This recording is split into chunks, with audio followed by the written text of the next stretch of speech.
Hello and welcome to the Voodoo free video for Monday, July 14th. This is David, and let's start digging into the S&P 500.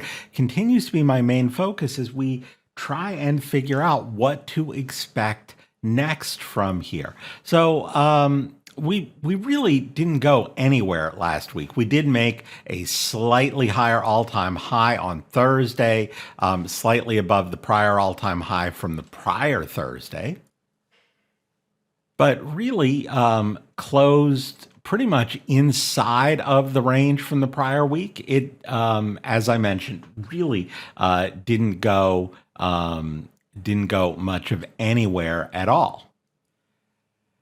With that being said, from a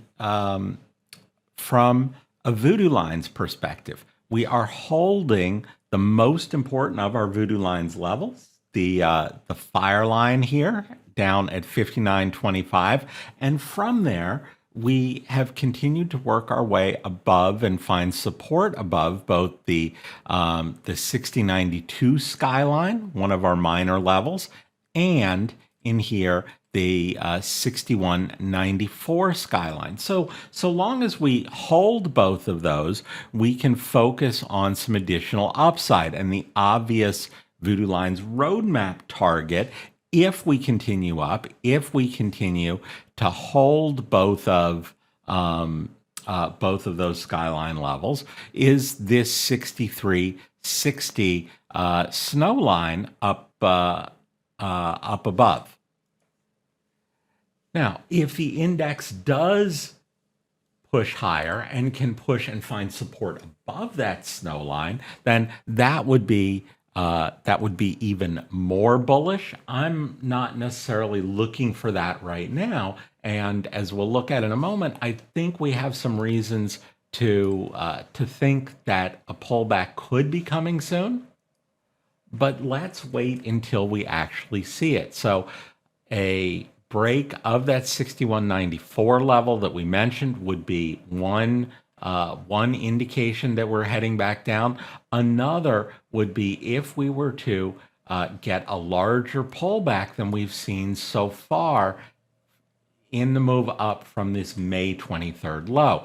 That would mean getting a move down that was bigger than this move that we had here in June. And if such a move originates from last Thursday's all-time high, that would mean a break of 61.74, just about 20 points below that skyline that we mentioned. So those are the things that would have me thinking that things were starting to come back in. So whether we get a reaction tomorrow to CPI and our real kickoff of earnings season with bank earnings to the upside or to the downside, we have some levels to watch either way. Now, if we do break to the downside and we are starting to get that larger pullback, as we've talked about before, a reasonable range to look to would be the range that we were in here from the May 19th high into this May 23rd low.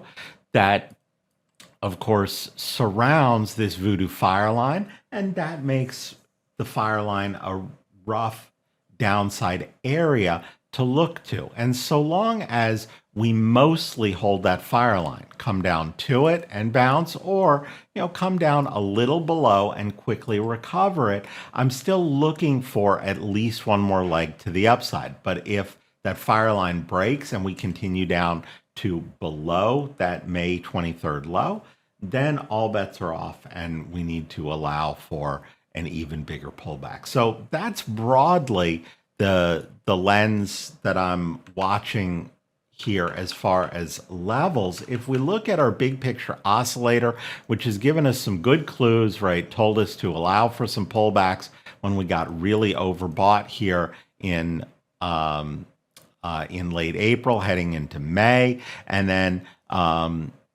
warned that we could be pausing up here when we got overbought again. We finished today pretty much right on that 1.0 level, which separates overbought from not overbought. So still a little bit stretched but maybe working that off is enough to allow some freedom to head back up towards that snow line level. We will watch. The warning here would be that maybe, just maybe, the move down in here that took us out of overbought is continuing. So let's watch those levels. Let's realize that up here is probably not the easiest place to buy. We're already very stretched in this move up from the April lows.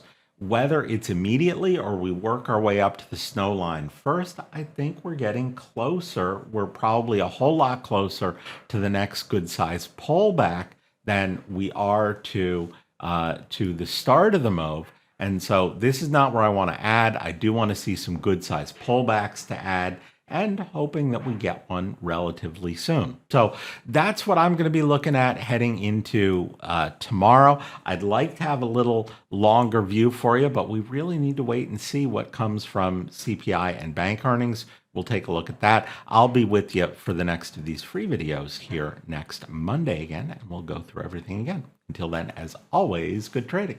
Hey, David here with Simpler Trading. Thanks for taking a few minutes to watch this video. I hope you found it useful. And if you did, please help us out. Click the like button. You can also add your comments below. We love to read those and respond to them. You can also click the bell icon. That will alert you whenever we have new and updated videos. And if you want to watch us trade in real time with our own money, you can visit simplertrading.com to learn how to sign up. Until I see you again, as always, good trading, and we'll see you at the next video.